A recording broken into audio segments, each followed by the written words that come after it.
L'abito, il tono della voce, il saluto, i modi, la gestualità sono tutti elementi sui quali gli altri si basano per farsi una prima idea di noi. E la prima impressione è quella che conta e non è detto che potremo averne una seconda. Durante un colloquio di lavoro abbiamo pochi minuti per guadagnarci l'interesse del nostro esaminatore, fargli capire chi siamo e trovare una base comune di comunicazione.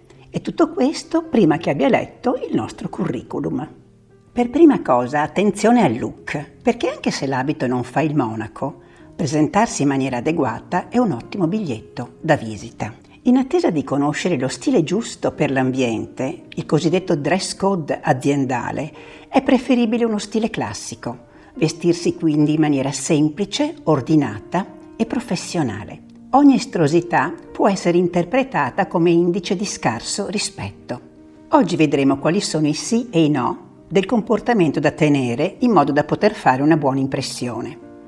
Vediamo subito i sì. Innanzitutto arrivare puntuali, meglio se con 5 minuti di anticipo, ma non di più, perché potremmo altrimenti sembrare ansiosi e poi non spazientirsi se dobbiamo aspettare qualche minuto.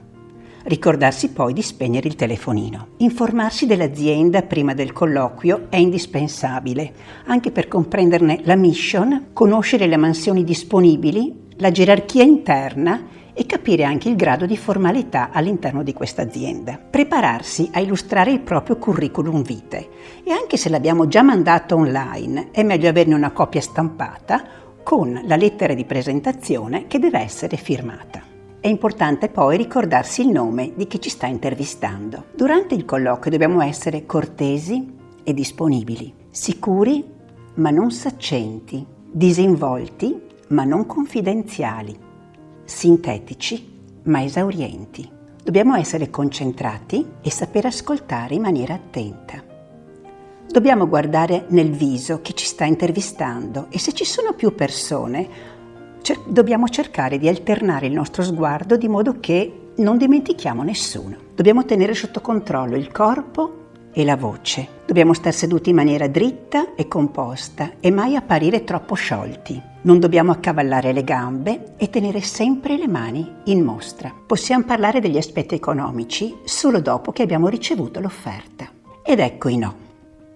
Innanzitutto, quando arriviamo al colloquio salutiamo con un iniziale buongiorno, ma non salve, e aspettiamo poi che ci venga rivolta la parola. Non dobbiamo invadere lo spazio altrui, cioè non dobbiamo appoggiare sopra la scrivania libri, cartelle, la borsa e non dobbiamo gesticolare in modo eccessivo. Attenzione poi a non mangiare caramelle, non masticare gomma, non utilizzare la sigaretta elettronica, non giocherellare con le chiavi dell'auto.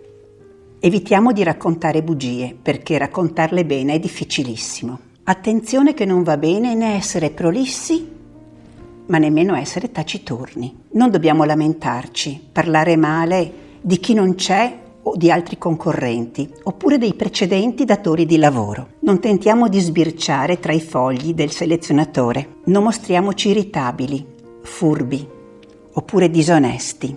E non dimostriamo neppure eccessiva sicurezza, ma neppure nervosismo. A tutti i costi dobbiamo evitare i conflitti. Davanti a una domanda che ci pare inadeguata, con garbo chiariamo che non ci pare il caso di entrare nei dettagli. Alla fine del colloquio non dobbiamo alzarci in piedi, non spetta a noi porre termine all'incontro e soprattutto alla fine del colloquio evitiamo di chiedere subito qual è l'esito. Come sono andato?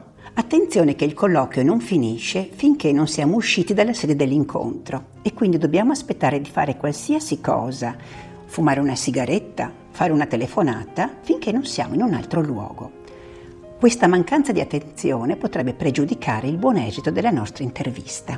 E per ultima cosa dobbiamo stare molto attenti a quello che pubblichiamo e ai commenti che facciamo sui social network, a meno che non impostiamo così bene la privacy del nostro profilo. Anche perché molte aziende esaminano ai raggi X i candidati proprio attraverso questi canali. Buona fortuna!